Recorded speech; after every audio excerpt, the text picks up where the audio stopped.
महादेव के भक्त को परेशान करना पड़ा भारी। प्रस्तावना। क्या आप जानते हैं कि जब आप किसी शिव भक्त को परेशान करते हैं तो उसका परिणाम कितना भयानक हो सकता है। इस कहानी में आपको एक ऐसे व्यक्ति के बारे में बताएंगे जिसने महादेव के एक भक्त को परेशान किया और फिर उसका क्या हुआ, ये जानकर आपके रोंगटे खड़े हो जाएंगे।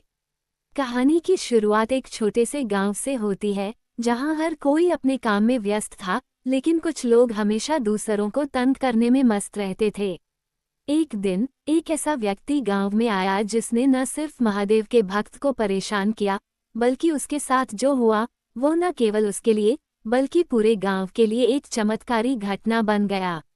ये कहानी एक रहस्यमय घटना की है जो हमें ये सिखाती है कि महादेव के भक्तों से छेड़छाड़ करने का परिणाम हमेशा खतरनाक होता है। कहानी का आरंभ। गांव में एक साधारण सा व्यक्ति था जिसका नाम रघु था। रघु ने एक छोटा सा व्यापार खोल रखा था।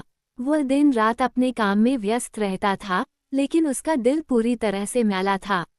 वो हमेशा दूसरों की आलोचना करता था और दूसरों की परेशानियों में मजा लेता था। गांव में एक वृद्ध बाबा भी रहते थे जिनका नाम शिवनाथ था। शिवनाथ बाबा महादेव के अनन्य भक्त थे। उनके पास आने वाले लोग उन्हें सिर्फ एक साधारण व्यक्ति समझते थे, लेकिन सच्चाई कुछ और ही थी। बाबा के साथ हमेशा एक रहस्यमय आभा घिरी रहती थी जो किसी को भी अपनी ओर आकर्षित करती थी। रघु ने बाबा को हमेशा तंग किया था। कभी उनका मजाक उड़ाता तो कभी उनकी पूजा पाठ में खलल डालता। रघु के दिल में एक गहरी नफरत थी बाबा के प्रति, क्योंकि उसे लगता था कि ये बाबा सिर्फ समय बर्बाद करते हैं और लोगों को भ्रमित करते हैं। एक दिन रघु ने सोचा, आज मैं इस बाबा को पूरी तरह से परेशान करूंगा। महादेव के भक्त की परीक्षा। एक शाम जब शिवनाथ बाबा मंदिर में ध्यान कर रहे थे, रघु ने आकर बाबा के ध्यान को तोड़ने की योजना बनाई। उसने बाबा के पूजा स्थल के पास जलती हुई धूपबत्तियां और ताजे फूल छीनने की कोशिश की।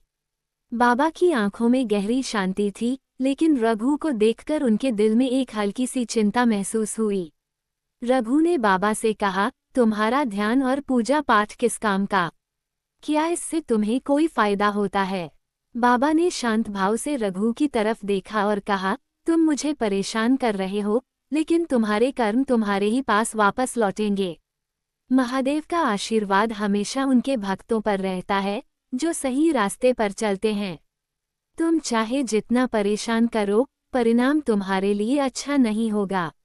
रघु हंसा और सोचा, यह बाबा तो बस डराने की कोशिश कर रहे हैं। उसने और भी खिलवाड़ किया और बाबा के पास खड़े होकर उनका मजाक उड़ाने लगा।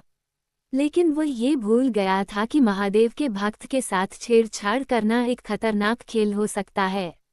सजा का आरंभ। रघु को ये बिल्कुल नहीं पता था कि बाबा की बातों में एक गहरी चेतावनी छिपी हुई थी।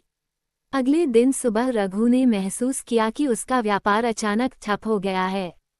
वह जिस चीज को हाथ में लेता वह काम नहीं करती थी। पहले तो उसे लगा कि यह महज संयोग है, लेकिन जैसे जैसे दिन बीतते गए उसकी समस्याएं बढ़ती गईं।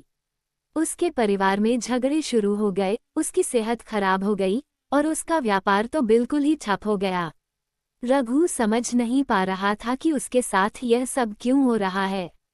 एक दिन जब वो परेशान होकर शिवनाथ बाबा के पास गया, बाबा ने उसे कहा, तुमने मुझे परेशान किया था, अब तुम्हारे कर्म तुम्हारी कठिनाइयों के रूप में सामने आ रहे हैं।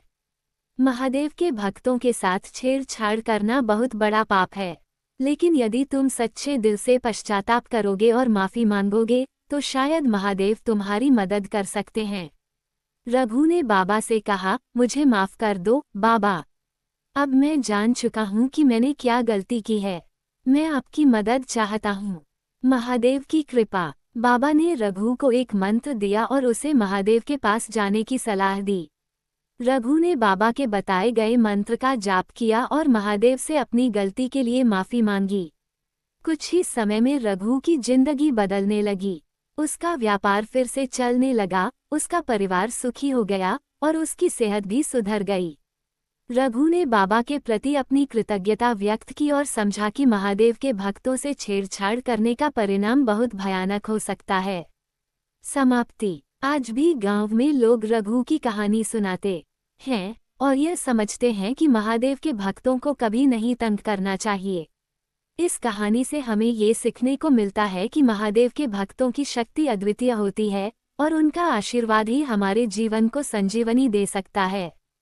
जब भी आप किसी भक्त को तंग करने का सोचें, तो याद रखें कि महादेव कभी किसी की दुआओं और भक्ति को नजरअंदाज नहीं करते।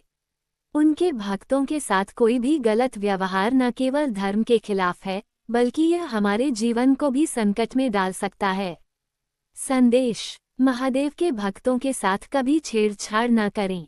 उनकी शक्ति और आशीर्वाद से सच्चे दिल से जुड़ें और आप पाएंगे कि महादेव का आशीर्वाद आपकी जिंदगी में सच्चे सुख और शांति लेकर आएगा।